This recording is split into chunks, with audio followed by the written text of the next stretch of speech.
Hello, my name is Andrew, and today we're learning how to make high meat in 5 steps. Now, if you've never tried high meat before, I have some separate videos on why I eat it and the benefits. Essentially, it's kind of like cooking because you're breaking down the food and making it easier for your body to start digesting. However, unlike cooking, you're not exposing it to high heat, so it retains all of the nutrients, the probiotics, the enzymes, and with cooking, it destroys all of that stuff. So really, high meat is the perfect food because it's all pros and no cons, but it can be a little finicky, so we're going to talk about the 5 ways that you can make it safer and also more delicious. Step number 1 with making high meat is sourcing, and this is even more important than if you're eating a cooked diet because cooking will kill off bacteria if there are any problems with that. But for eating raw and fermented meat, especially if you're going to do a longer cycle, you just want to make sure that whatever you're getting is a really high standard of ethics and cleanliness. So I'd 100% recommend not using grocery store meat, and instead what you want to look for with beef or bison, you want it to be 100% grass-fed, as well as free range, which means that the animals can move around and live naturally out in the pasture like they normally would, and ideally field harvested, which means that they shoot them in the field immediately rather than packing them into a truck, which is really terrifying for animals, and shipping off to a slaughterhouse, at which time their bodies are just pumping out cortisol, and it's essentially ruining the meat, through stress. I think also ordering from smaller companies is a good idea versus what you can find in the grocery store because they tend to care more about the animals, and they also take more pride in making sure everything's really clean and safe for their customers because they have a one-to-one relationship rather than just some anonymous commercial factory. So my favorite place to source beef and bison is from Northstar Bison. They're basically the best of the best in the United States, but there are also some other small farms and Amish farms in particular that are really good. But one thing with Amish farms is just because they're Amish doesn't mean that they have high standards of cleanliness or ethics. So you really want to take your time and read through the website, make sure that they've documented their process. In terms of poultry, some of the most important things to look for are corn and soy-free. And then for all animals, you want to make sure they're not given any antibiotics or vaccines because if the animals are receiving it, you're receiving it by eating it. Finally, the most ideal source for making high meat would be hunting yourself and getting a live kill, but that's not always realistic for most people these days. So the next best option would be getting it from a local butcher if you have one that's ethical and clean source, grass-fed, etc. But those are also becoming harder and harder to find with the domination of huge grocery stores. So unless you're really lucky, you're probably going to have to order online, and that means getting your meat frozen, which is not the best because it does result in some lower probiotics and enzymes, but it's better than buying the factory farm crap that you can get at the grocery store. All right, so step number 2 with making high meat is packing, and once you get it, if you have to thaw it, do that beforehand so you can just put it in the fridge overnight.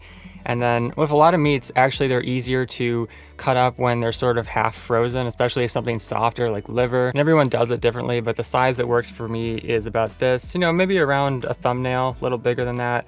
Some people will do larger, some people will do smaller. And that's one way that you can control how fast it's gonna ferment, because if you have more surface area of smaller sizes, fermentation is gonna go faster, and if you have bigger pieces, it's gonna go slower. The other reason why I go smaller though is especially with fattier cuts, I found that when I had big pieces, it tends to get stuck in my teeth because when you chew on it, it folds over your tooth and it can get wedged into the cracks. So I don't know, it just works better for me to have smaller pieces of meat, and it ferments faster so I don't have to keep track of this really long cycle. Another important thing about packing is you want to make sure you have enough room for airflow. This is important for the fermentation. You don't want to have too much air, but if you don't have any air, you can get botulism. Some people will fill their jars halfway and then have the rest air, but I don't like doing this because then you're only using half of all of your canning jars, and you have to have twice as many canning jars sitting around, which, I'm living in a van. I don't have infinite cabinet space for that. So what I do instead is I just pack my meat very loosely. You can see there are lots of air pockets in here.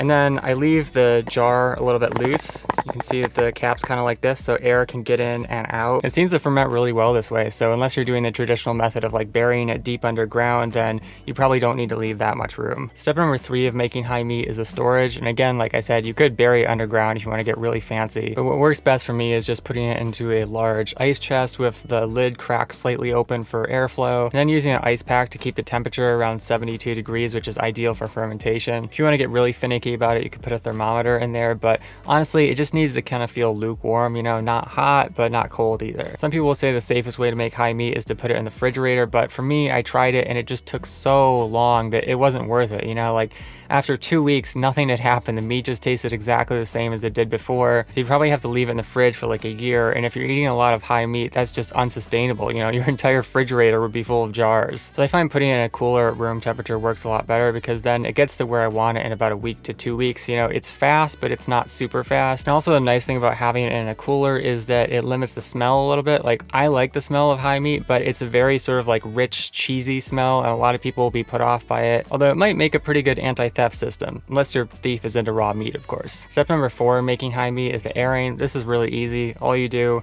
take your canning jar outside, open the lid, just air it out a little bit. You can take a spoon and shift it around so that the same parts aren't sitting on the top. Then put the lid back on, make sure that it's slightly loose, put it back into the cooler. Again, people have differing opinions on how often you should air your high meat. Some people say daily, some people say every other day, some people even less, but for me, I just air it out whenever I'm eating. So I eat high meat twice a day, and that just makes it easy to remember. Step 5 in making high meat is the actual eating. And whenever you're gonna eat anything, whether it's cooked or raw or fermented, it's always important to use your senses to determine whether it's healthy or not healthy. So I always just start by smelling it. Like, this has only been going for a day, so it just smells like raw meat. But this raw bison liver has been going for about 5 days now, so it honestly smells like strawberry jam. It's kind of crazy. Really all you're smelling for though is like, do I like this? Does it smell appealing to me? Do I want to eat this? You can also use your eyes to assess whether something is good or not.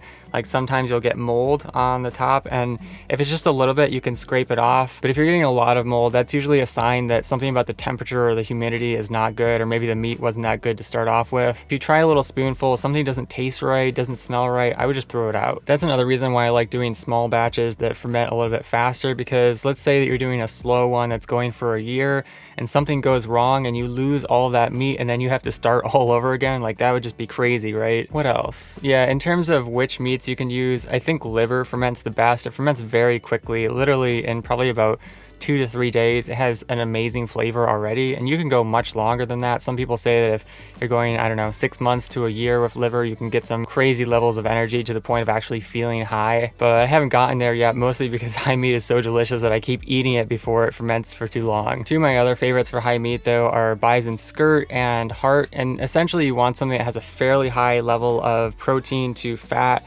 because if you have something like kidney that has a ton of fat, it tends to oxidize and kind of go rancid, and it just doesn't taste very good. But yeah, skirt and heart are really delicious. They develop this sort of like salty, rich, sweet flavor. Although some of the other muscle meats like sirloin just don't taste very good for high meat, in my opinion. They come out kind of like sour and not a very interesting flavor. And then your basic 80-20 ground mix comes out somewhere in between. It's got a little bit of sourness, but it's a little bit sweeter than something like sirloin, and it is a lot cheaper than buying steak. That said, if you do use ground for making high meat, it's especially important that you get it from a very clean source, because with ground, there's a lot more surface area before you ever cut it up yourself, which does create a higher risk of bacterial contamination. So yeah, that's a simple guide on how to make high meat, but if you'd like to learn more, you can watch my raw primal what I eat in a day video, or check out my high meat vlog to see what it was like eating fermented meat for the first time. Finally, if you have a question about making high meat or about raw primal in general, let me know in the comments. Thanks for watching, catch you next time.